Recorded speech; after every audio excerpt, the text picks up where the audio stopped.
of us wear glasses. You wanted us to watch, oh, three of us. Okay.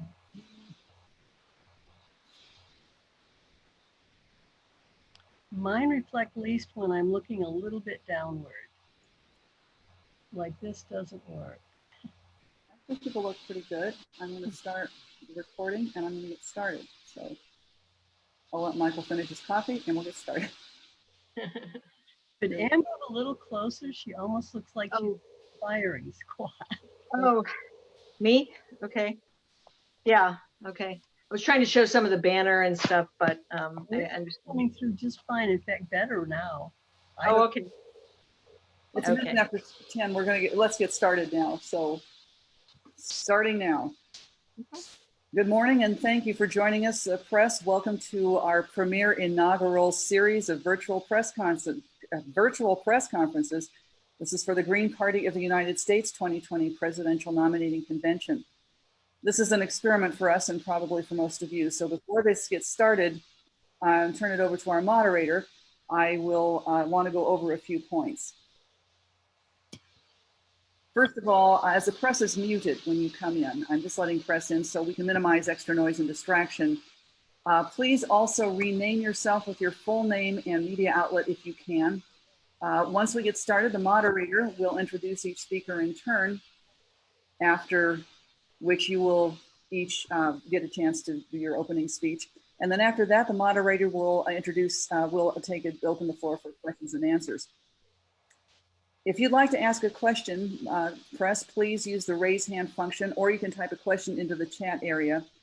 If that doesn't work, just wave your hand and we'll hope to see you. We'll spot you. When the moderator calls on you, you will be asked to unmute. You get a prompt and then you can unmute on your end, and you'll remain unmuted for your question and any follow-up. In one case, we had a person in the last conference who audio didn't work even though he was unmuted. So we may just read a question posted in the chat for the sake of convenience. Also note, if we run into a problem with bandwidth, poor connection, or something, you might be dropped either by us or the application, one of the hazards of virtual meetings. Also want to remind everyone more information about the Green Party, the convention, and where you can watch it and other public events can be found in your press packet and schedule. You can go to gp.org/live, check our Facebook Green Party of the United States Facebook page, also on YouTube, and we'll offer on the Green Party website live English captioning and simultaneous ASL interpretation.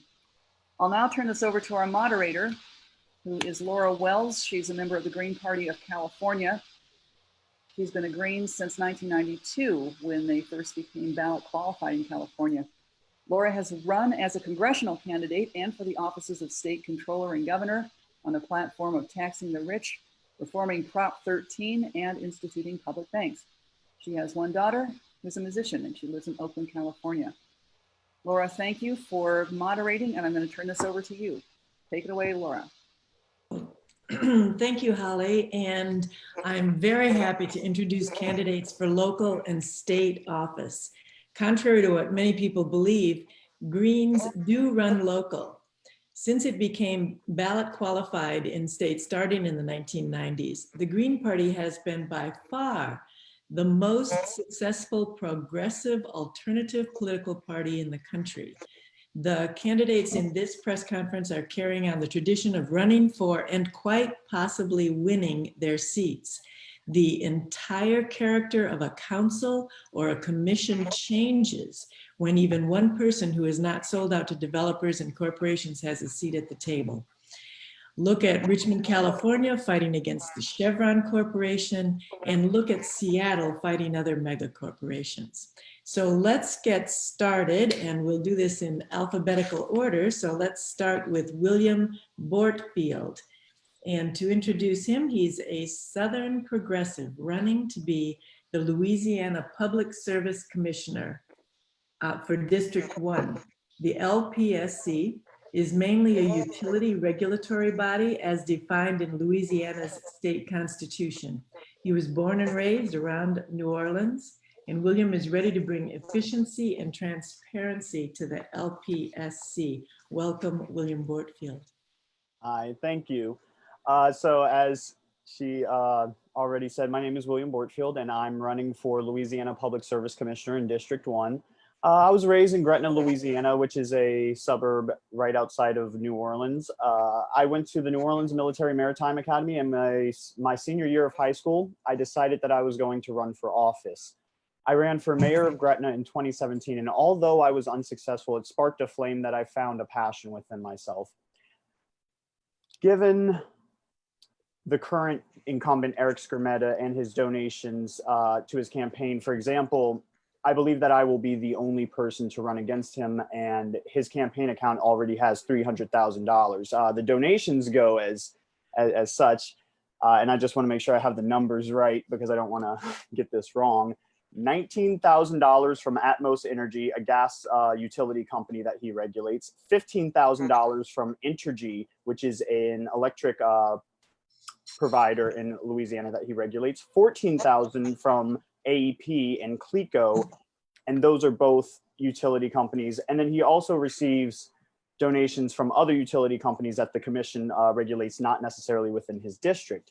So what we see with him is a coziness with these utility companies. Eric Skermetta slashed net metering rates. And for those who aren't familiar with net metering rates, basically what it is when somebody has solar panels on their house, they can sell their stuff back to the grid when they produce more than they use. And there's three different types. You have retail value, which is whatever the electric company sells it to you at. You have wholesale value, which is whatever it is, whatever it costs to build or make. And then you have avoided cost value, which is basically a percentage of what it costs to make to save the private utility company the most amount of money. Three things I will do when I am elected as commissioner in District 1. I am going to push to expand grants for solar panel home installations for citizens. I'm going to restore or fight to restore net metering rates back to full retail. And something that people don't usually hear is I'm going to push for the deregulation of the electric market in Louisiana.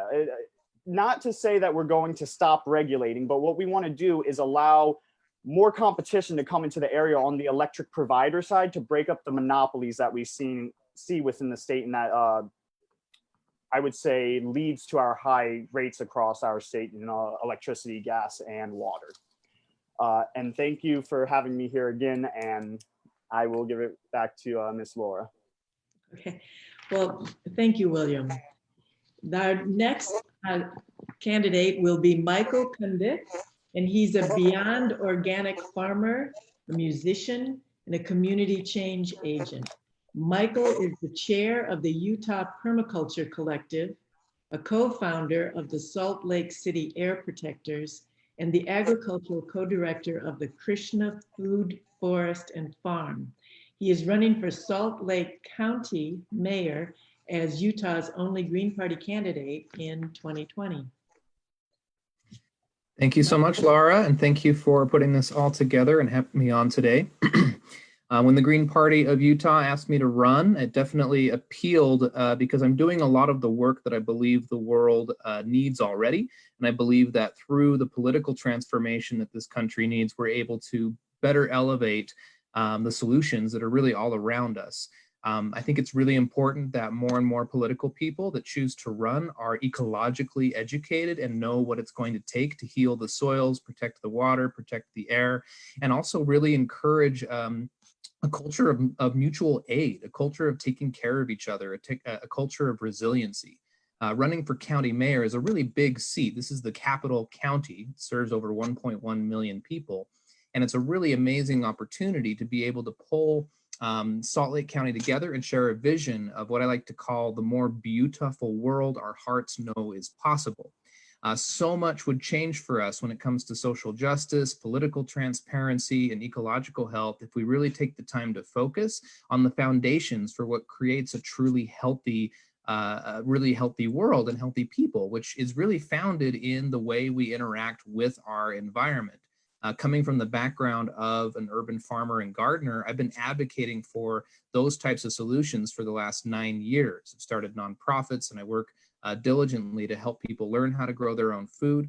I believe Salt Lake County could produce 40 to 50% of its own calories. We have a big heritage, a pioneer heritage, so to speak, here in the county, where we used to produce almost all of our own food as Mormons, and even further back with the indigenous people of this valley. And so I want to bring a resurgence to that and help people realize that if we are resilient and self-sufficient, if we're able to feed ourselves and take care of each other and untap the potential of our communities by more intentionally coming together and sharing resources for a brighter world.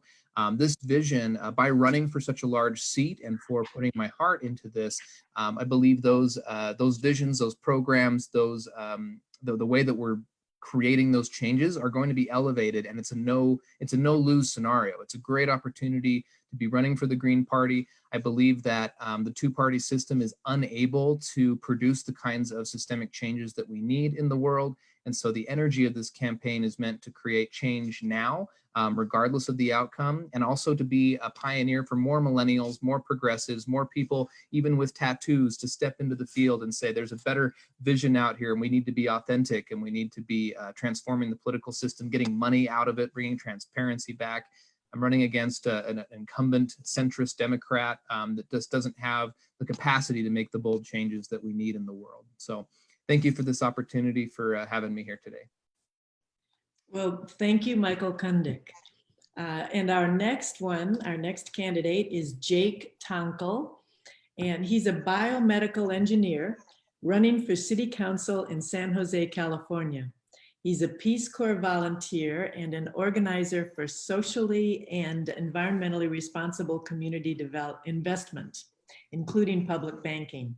He has been endorsed by the local AFL-CIO Labor Council, the California Nurses Association, San Jose Firefighters Association, and the San Jose Teachers Association in his race.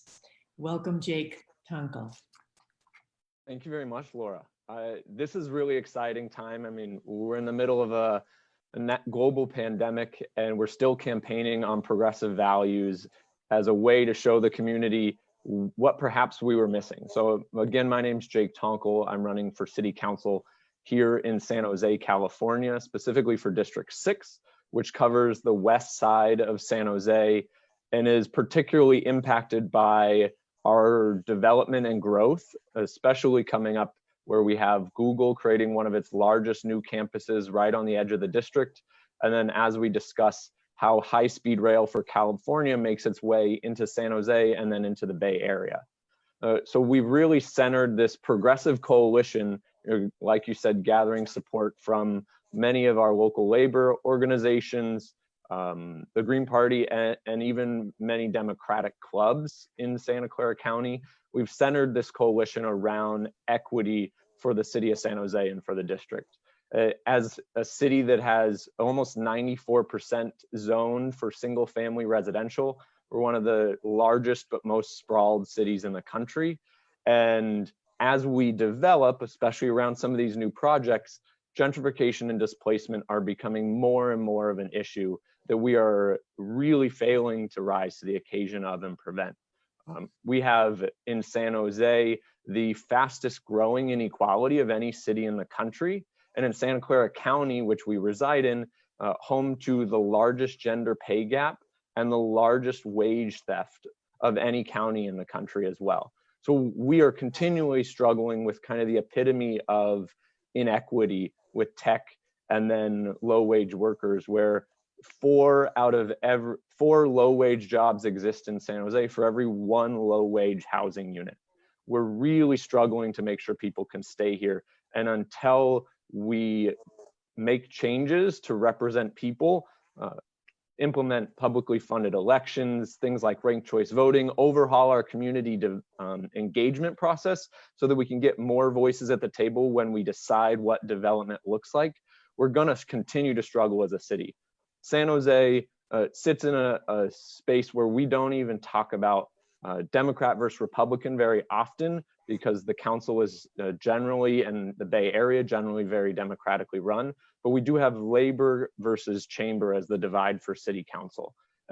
Right now, we are on the edge where the business development sector has 6 votes versus 5 votes that are progressive in labor, And we're up against one of the more conservative members on council. This is the opportunity for us not only to change how District 6 and its residents interact with the office and get to have a voice on city council, but for the city as a whole. Flipping this seat will have massive implications for how we move forward, for how equity is pushed at City Hall. And I'm extremely excited to be able to continue that conversation through the next few months on to November. Thank you, Jake Tunkel. Now, next is Sherry Wells. She's running for state representative in the 27th district in Michigan. She's a 32-year resident of Ferndale, Michigan. Sherry is a community activist and was elected to the Charter Revision Commission of Ferndale, chairing it for 2 years. She ran for the State Board of Education, attending its meetings and board meetings of school districts in Oakland County and across the state. Sherry Wells. Good morning. The community activist part was given me by one of our Ferndale business owners when he was introducing me to his wife, and I thought, I'll take that.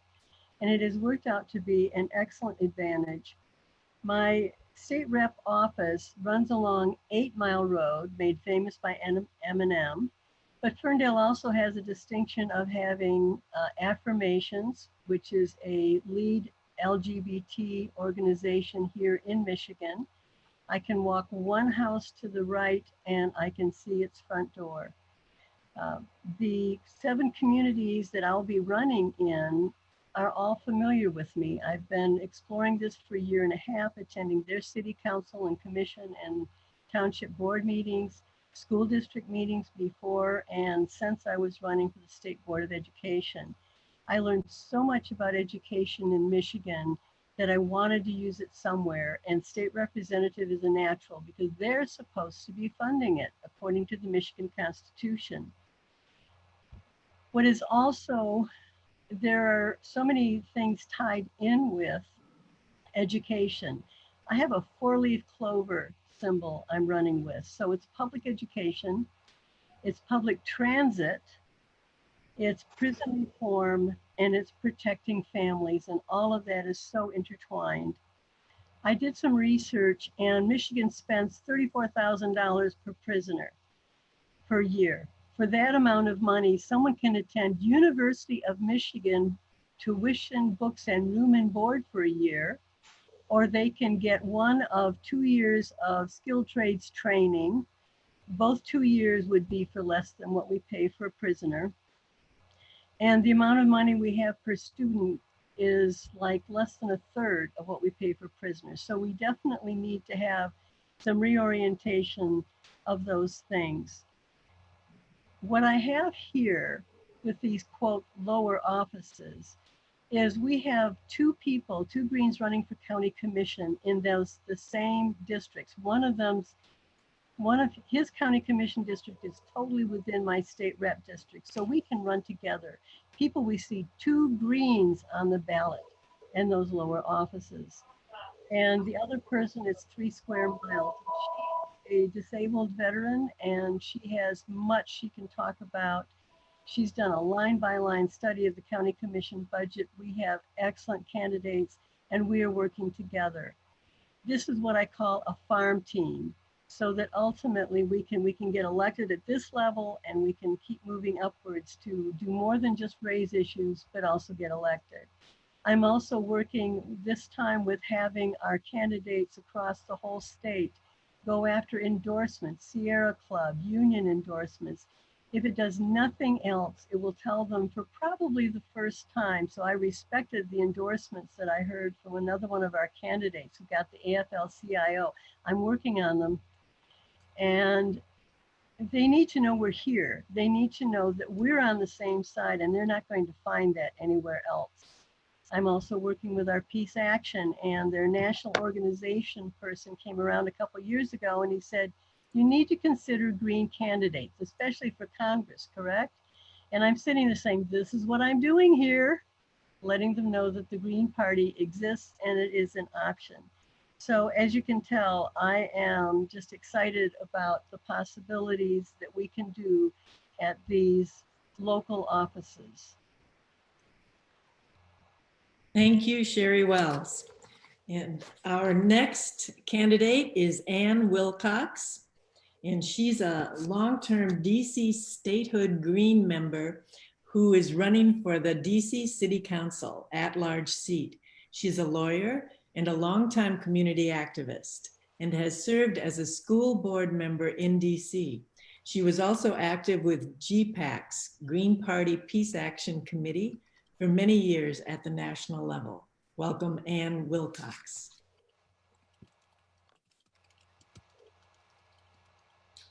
You need to be unmuted. Ann Wilcox. I'm going to ask you, okay, Ann, if you can mute yourself. Okay, thank you. Sorry, I had muted myself, so there we go. Okay, thank you very much, Laura and Holly and everyone for pulling this together. I'm Ann Wilcox. I'm running for a city council at-large seat in Washington, D.C. It's an open seat this year because one of our members is stepping aside. So I, along with 3 other ballot candidates and a number of independent candidates, are running for this seat. I'm a longtime member of the Statehood Party, and back in the 1970s and 80s, we founded the Statehood Party to push for statehood after our home rule, which is limited home rule, was given to us by Congress. And we did have city council members with the Statehood Party back in those days. Then in the 1990s, the Statehood Party merged with the Greens, so we're now called the Statehood Green Party, and have continued to maintain our ballot status through this entire time. We haven't gotten back on the city council, but we have had 2 school board members, and I was one of those school board members who served for a 4-year term. And we've had a number of neighborhood commissioners who are all Statehood Greens. So we've had some success on the local level. My own background, from Ohio originally, another Midwesterner, but I came to Washington, D.C. as a student, really liked D.C. and went to law school here. So I'm a longtime public interest lawyer. I've done, landlord-tenant law, worked with protesters quite a bit. I'm active with the National Lawyers Guild, which is another fellow traveler organization for the Greens, and have been a longtime community activist as well as serving on the school board, as I mentioned. The program we're running on this year, the platform, is of course center statehood, because DC is making some progress toward achieving statehood. We had a vote in the House of Representatives just a couple of weeks ago, which is the first time the statehood bill has ever passed in the Congress. Now, of course, the Senate will be an uphill battle, and then the bill would have to get signed by the president, which of course this president would never do, but there is some hope for the future. The Statehood Green Party is also our progressive party for DC. So of course we oppose gentrification, which is becoming a huge problem here, as well as in places like San Jose. We're for affordable housing, more health equity. We propose a Green New Deal platform, which is energy conservation and all of those issues. And basically opposing the rampant development, which most of our political power brokers are very much behind developers, and they're funded by developers. So for example, this week I put out a press release calling for some of that development money, which really is subsidized by the city council, to be shifted over to funding public housing repairs, because public housing is falling into disrepair and children are living in conditions of mold and vermin and so forth. So we need to put more money into our public housing and shift money away from some of those development projects. So that's kind of what we're about, and I look forward to the discussion. Thank you. Thank you, Ann Wilcox. Okay, well, now we're at the part of our press conference where we will be open to questions, and if you can raise your hand, and I think Holly will unmute you or ask you to unmute yourself. Questions could also be entered into the chat. So Holly, I think this is where you'll at. Yes, yeah, if you have a question, if there aren't any, I will mention we had tons of really excellent candidates to pick from. We got very good candidates to show up here, and I want to mention that the Coordinated Campaign Committee will be hosting a telethon featuring these and more candidates coming up late August or early September. And this is to raise funds for people running for local and state offices. So keep your eyes on Facebook. I do want to mention, since we had a number of these, we're almost at the half-hour point. So since I don't see hands raised, I would like to raise a question because I know it's been on a lot of people's minds. what happened in Minneapolis this month and what is going on throughout the country in regard to police brutality and racism has, of course, started a big public conversation and perhaps a moment of change. Very quickly, I'd like to hear from the candidates because this is something that can affect your areas quite, you'll have some impact or can have some impact on this issue. I'd like to hear quickly what ideas you have on the situation. And I can unmute, I'll ask all of the candidates to unmute if you can. Well, I could start. Let me start in DC because we have Black Lives Matter Plaza emblazoned on one of our streets right next to the White House. And that was sort of a gesture by our mayor who doesn't have complete unfettered control over the police in DC. If there is an obscure law that would allow President Trump to federalize our local police to maintain order in the nation's capital. And our police force thinks they're a model police force because they deal with protests a lot. A lot of people have been here for marches and so forth, but they're not a perfect police force. We have a very high level of stop and frisk in our community, the council is required that they maintain statistics about stop and frisk.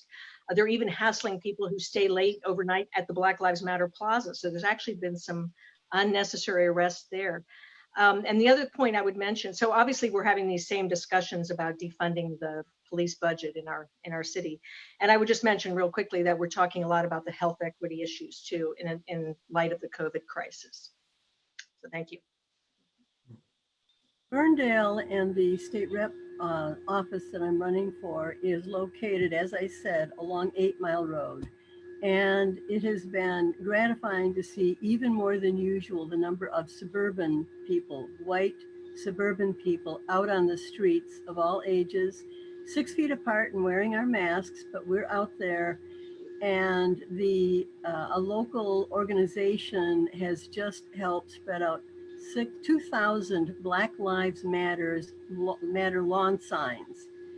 And that's just, I looked at the list of where they were distributing yesterday to pick where I was going to go, and they're all over my state rep district.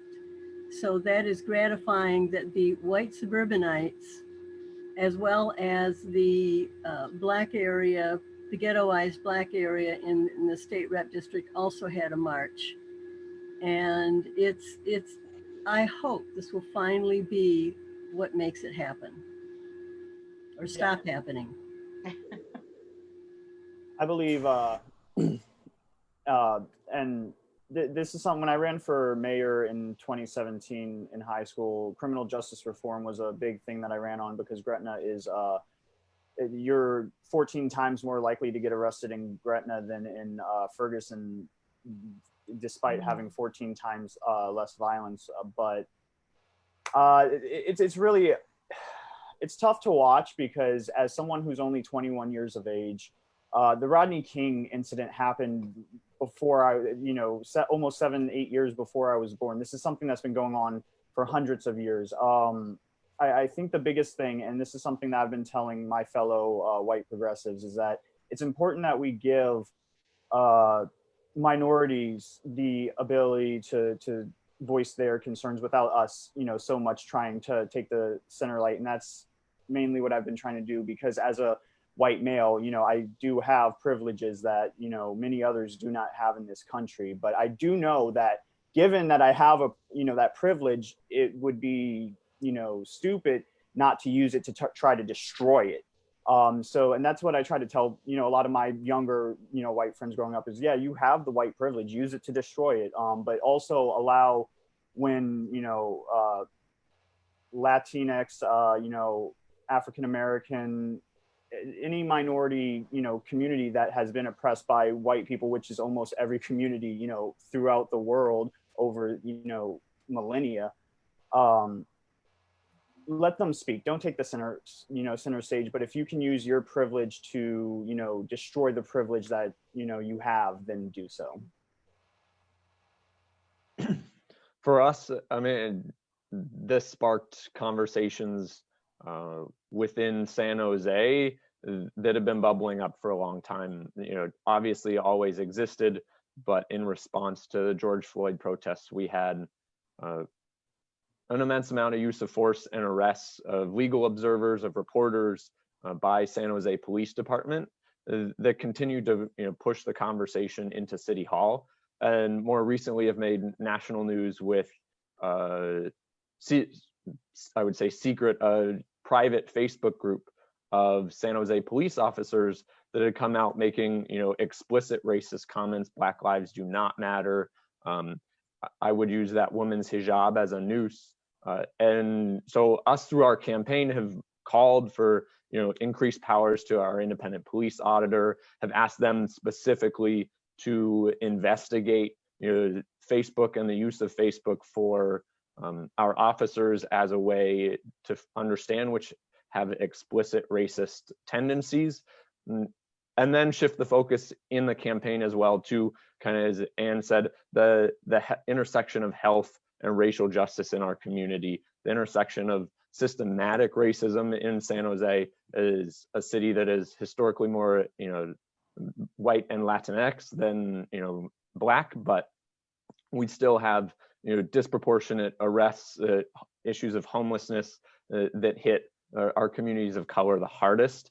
And until we invest in the root causes of those issues and get everyone on square footing, we're going to continue to have these problems, and it's something the campaign is really pushing forward on.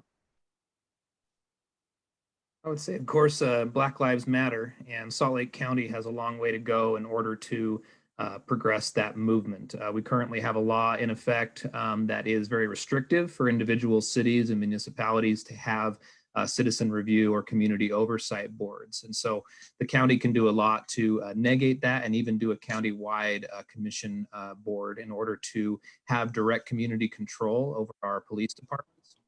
We also have had a lot of empty promises from local politicians about defunding the police, and finding that, dropping it by like 2% or something that's rather insulting, frankly. And Salt Lake is not just a timid little place, a conservative place in the Midwest. In fact, there's a lot of support right now for the Black Lives Movement.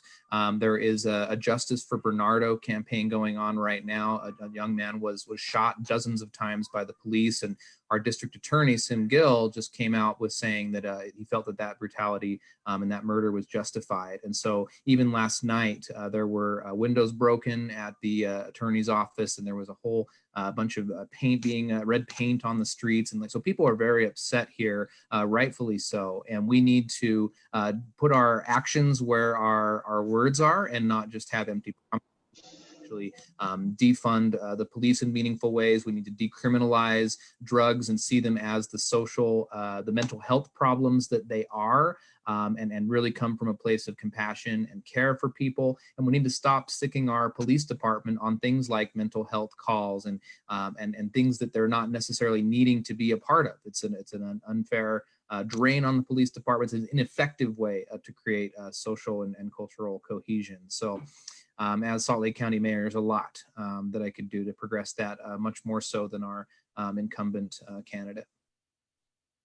Well, I want to thank you all for this. This will wrap up our press conference for the local and state candidates. And I want to thank you all for your inspiring platforms and your words and your response to the questions. Thanks everybody else who was here viewing this now, and to those who will be viewing this in the future. I want to thank all the candidates for your good timing as well as your great words. And Holly Hart in the Green Party Media Room for doing the organizing of these press conferences. Let's see, I think that's it. So I want to thank you. Thank you. Thank you. Everyone. Just remind people, we have another press conference coming up at 1 o'clock. This will be with Greens elected to office. And then another one at 2 o'clock for more Greens running for federal office.